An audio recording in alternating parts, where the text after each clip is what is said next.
ভিডিওটা হয় নাই, আপনি রাখেন, ওটা রাখেন, দেন 1 মিনিট দেন, আমি এই ভিডিওটা। সুপ্রিয় দর্শক, আসসালামু আলাইকুম। আমি ভাই একটু দাঁড়াই না। আসসালামু আলাইকুম, আমি মোহাম্মদ আকাশ আলী। আমার YouTube channel BD grains news 24 যারা দেশ ও প্রবাস থেকে দেখছেন সবাইকে জানাই আন্তরিক শুভেচ্ছা অভিনন্দন। সুপ্রিয় দর্শক মণ্ডলী, আজ 2রা জুন 2025 রোজ সোমবার অবস্থান করছে পাবনার পুষ্পপাড়া রসুনের হাটে। আজকে রসুনের হাট খুবই সংক্ষিপ্ত আকারে লাগছে সুপ্রিয় দর্শক, তাও হাটে যেতে পারছি না। এখানে দুইজন গৃহস্থ ভাই এই যে রসুন বিক্রি করছে, তাদের সাক্ষাৎকার নিচ্ছি। এই দেখেন হাটের অবস্থা, এখানে যাওয়ার কোনো উপায় নাই, যার কারণে হাটে যাওয়ার ইচ্ছা থাকলেও যাইতে পারছি না। ভাইদের একটু সাক্ষাৎকার নিচ্ছি, ঠিক আছে। আসসালামু আলাইকুম ভাই। ওয়ালাইকুম সালাম রাহমাতুল্লাহি ওয়া বারাকাতুহু। ভাইয়ের নামটা কি? ভাই আমার নাম মোহাম্মদ খুয়াজ মোল্লা। আচ্ছা ভাই, কি রসুন নিয়ে আসছিলেন? রসুন নিয়ে আইছিলাম, রসুন বিক্রি করছি, একটা বেশি 2400 আর একটা বেশি হলে 40 টাকা কেজি। আচ্ছা, এই রসুন কি কোয়ালিটি খারাপ ছিল? কোয়ালিটি খারাপ ছিল। আচ্ছা, ও ভাই বেচছেন কি রেটে?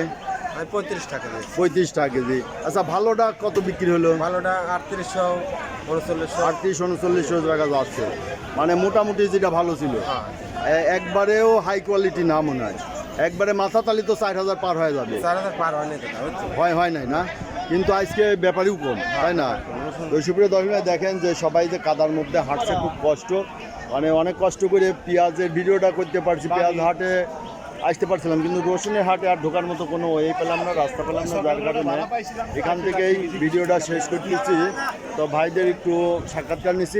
ভাই কি যাওয়া যায় না হাটে? আপনি কি এনকর লেবার নাকি? আচ্ছা, রসুনের বাজার আজকে জানেন নাকি? 4000 মাথা, 4000। আচ্ছা, আমদানি তো কম আজকে, একবারই কম, বৃষ্টির কারণে কম হয়েছে। আচ্ছা ঠিক আছে, ধন্যবাদ ভাই।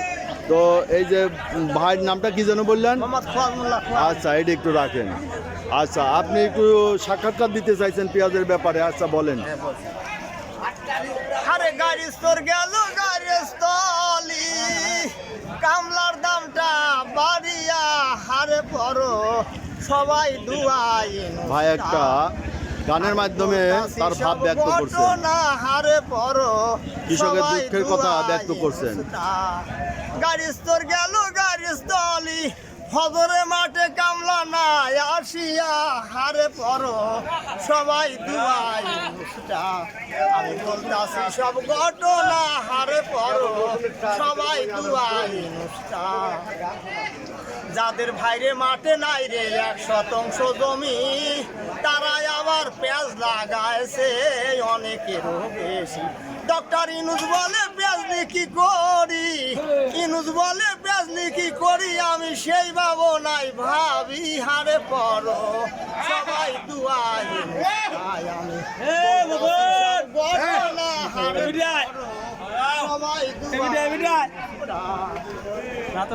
বলেন, বলে যান। স্বামীর শোনে যারা করলো বাড়াবাড়ি, তারা আবার নিজের ইচ্ছায় জীবন দিল সারি। ভাইরে স্বামীর শোনে যারা করলো বাড়াবাড়ি, তারা আবার নিজের ইচ্ছায় জীবন দিল সারি।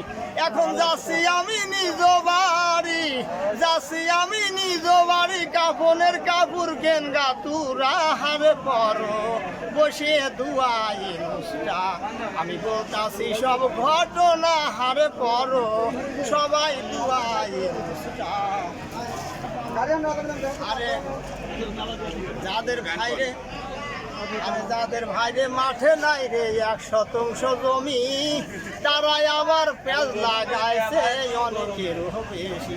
ডক্টর ইনুস বলে পেঁয়াজ কি করি, সেই ভাবো নাই ভাবি হারে পড় সবাই দুয়াই। সব ঘটনা হারে পড় সবাই দুয়াই। ডক্টর ইনুস যদি ভাইরে এলসি বন্ধ করে, বাংলাদেশের গরিব চাষি যাবি শেখ হাসিনা ভুলে। ডক্টর ইনুস যদি ভাইরে এলসি বন্ধ করে, বাংলাদেশের গরিব চাষি যাবি শেখ হাসিনা ভুলে। ডক্টর ইনুসের নাম রাখবে মনে, ওরা পেঁয়াজ রসুনের দাম পাইলে হারে পড় সবাই দুয়াই। বলতাছি সব ঘটনা হারে পর সবাই মোল্লা বলে ভাই রে পেঁয়াজ দিয়া কি হবে আল্লাহ যদি সহায় থাকে তোমার ওই উপরে মোল্লা বলে ভাই রে পেঁয়াজ দিয়া কি হবে আল্লাহ যদি সহায় থাকে তোমার ওই উপরে ডক্টর ইউনূসের যেমন করলো দয়া ৬,০০০ কোটি টাকা বলে হারে পর সবাই দুয়াই মুস্তায়া বলতাছি সব ঘটনা হারে পর সবাই দুয়াই মুস্তা গাড়ি স্তর গেল গাড়ি স্থলি হজরে মাঠে কামলা নাই হারে পর সবাই দুয়াই মুস্তা হারে পর সবাই দুয়াই মুস্তা। সুপ্রিয় দর্শক মণ্ডলী, দেখলেন এক ভাই তার দুঃখের গানটা গাইলো পেঁয়াজ নিয়ে। পেঁয়াজ চাষিরা খুব কষ্টে আছে, পেঁয়াজের দাম নাই, এমনকি রসুনের দামও কমে গেছে। এরা রসুন পেঁয়াজ নিয়ে আসছে, খুব কষ্টে জীবনযাপন করতেছে, জমি জমা কট নিয়েছে, সে টাকা পয়সা ঋণ করে সার বীজ কিনে আবাদ করছে, এতে করে পেঁয়াজের ন্যায্য মূল্য পাচ্ছে না। এই জন্য তিনি একটা গান তৈরি করছেন পেঁয়াজের উপর, তার মনের ভাবটা ব্যক্ত করছেন। তাদের আকুল আবেদন যে ডক্টর ইউনূস যাতে বিদেশ থেকে পেঁয়াজ আমদানি আপাতত বন্ধ করে, আমাদের দেশে পেঁয়াজই এনাফ, যাতে পেঁয়াজের কৃষক একটু ন্যায্য মূল্য পায়, এই দাবির লক্ষ্যেই ভাই এই গানের মাধ্যমে প্রকাশ করছে। সুপ্রিয় দর্শক মণ্ডলী, আপনারা ভিডিওটা বেশি বেশি করে শেয়ার করে সবাইকে দেখার সুযোগ করে দেবেন। ধন্যবাদ।